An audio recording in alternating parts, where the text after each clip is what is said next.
Terror attack kills one and wounds others in Jerusalem. U.S. votes for Republican majority during midterm elections. Hezbollah leader calls on protection of the Temple Mount. And U.S. and Israel unveil joint warplane project.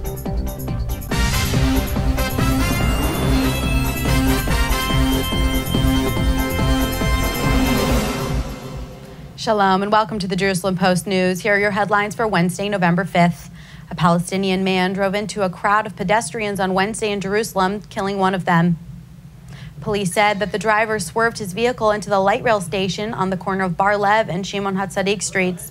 He then continued toward Moshe Zak Street nearby, where he ran into more people.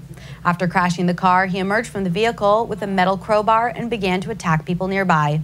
Security officials subsequently shot and killed him. 14 other people were injured in the attack, 3 of them seriously. The man who was killed was a border police officer. The driver, Ibrahim Al-Akari, is a known Hamas supporter and was from Shuafat in Jerusalem. A similar car ramming attack occurred last month when a 3-month-old baby was killed by a Palestinian man who drove into pedestrians also at a light rail station.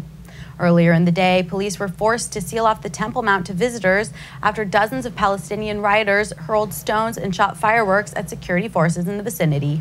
Shortly afterwards, authorities reopened the site, permitting Jewish worshippers to enter. The Republican Party won control of the United States Senate during midterm elections on Tuesday night for the first time since 2006. Republicans picked up at least 6 seats to unify both houses of Congress, maintaining tight control over the U.S. House of Representatives, a less contested body in this midterm year. U.S. President Barack Obama will host bicameral, bipartisan leaders from Congress on Friday at the White House to discuss a way forward with a divided government. The president's staff says he had prepared for a change in power on Capitol Hill. Hezbollah leader Hassan Nasrallah said on Tuesday his group was ready to face a war with Israel. During his speech, Nasrallah called on Muslims to unite to protect the Al-Aqsa Mosque in Jerusalem against what he said was an Israeli threat after recent tensions in the capital. Nasrallah said that even though many of his fighters were busy supporting President Bashar Assad against rebels in Syria, his fighters at home remain ready for potential conflict with Israel.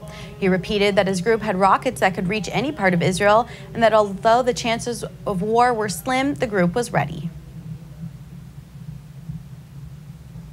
Israel and the United States unveiled a joint warplane project on Tuesday, proving it is business as usual between the two allies. At a ceremony at the Israeli manufacturer of wings for Lockheed Martin's F-35 jet fighter, Israeli Defense Minister Moshe Ya'alon described his country's participation in the project as evidence that bilateral ties were bulletproof, while U.S. Ambassador Dan Shapiro also spoke of the importance of the partnership.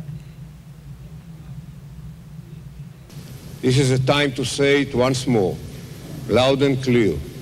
The special relationship between the United States and Israel is stronger than any disagreement. There is no dispute that can undermine the special relationship between us. And there is no dispute for the gratitude the people of Israel owe the United States for supporting our strength and security. In today's world, with actors seeking to cause harm to both our countries, it's reassuring to know that the United States and Israel will always support each other and each other's security. And that's all for today. We'll be back tomorrow with more headlines. For now, shalom from the Jerusalem Post studios.